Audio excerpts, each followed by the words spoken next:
જૂનાગઢથી જિલ્લા ભાજપ પ્રમુખ માટેની સેન્સ પ્રક્રિયા પૂર્ણ થઈ છે। સમાચાર જૂનાગઢથી જિલ્લા ભાજપ પ્રમુખ માટે સેન્સ પ્રક્રિયા પૂર્ણ। પ્રમુખ બનવા 30થી વધુ આગેવાનોએ દાવેદારી નોંધાવી છે। જિલ્લા ભાજપ કાર્યાલય ખાતે સેન્સ લેવામાં આવી છે।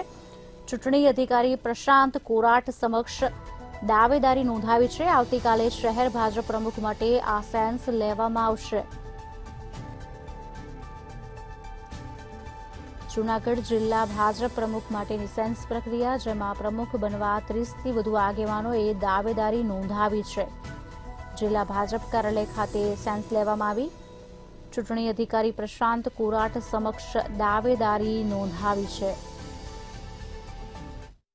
પાર્ટીના સંગઠન પર્વની પ્રક્રિયા ચાલી રહી છે। પ્રાથમિક સદસ્યતાથી લઈને સક્રિય સભ્ય, બૂથ સમિતિ, મંડળ સમિતિ અને હવે જિલ્લાના અધ્યક્ષ, મહાનગરના અધ્યક્ષ માટેના જે પણ દાવેદારો છે એના ફોર્મ ભરવાની પ્રક્રિયા આજે ચાલી રહી છે। સમગ્ર ગુજરાતની અંદર પ્રદેશ ભારતીય જનતા પાર્ટી દ્વારા 4મી અને 5મી તારીખે દરેક જિલ્લા મહાનગરની અંદર જે પણ ઈચ્છુક દાવેદારો છે કે જેમને જિલ્લા અધ્યક્ષની જવાબદારી સંભાળવી છે એ લોકો ફોર્મ ભરી રહ્યા છે। આજે જૂનાગઢ જિલ્લાની અંદર ભારતીય જનતા પાર્ટીના અધ્યક્ષ તરીકે જે લોકોને દાવેદારી કરવી છે એવા લોકોએ દાવેદારી કરી છે।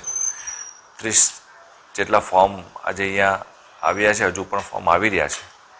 ભારતીય જનતા પાર્ટીની અંદર સંગઠનની અંદર એકદમ પારદર્શકતા સાથે નવા અધ્યક્ષની જવાબદારી મળે એ માટે ઘણા લોકોએ દાવેદારી કરી છે।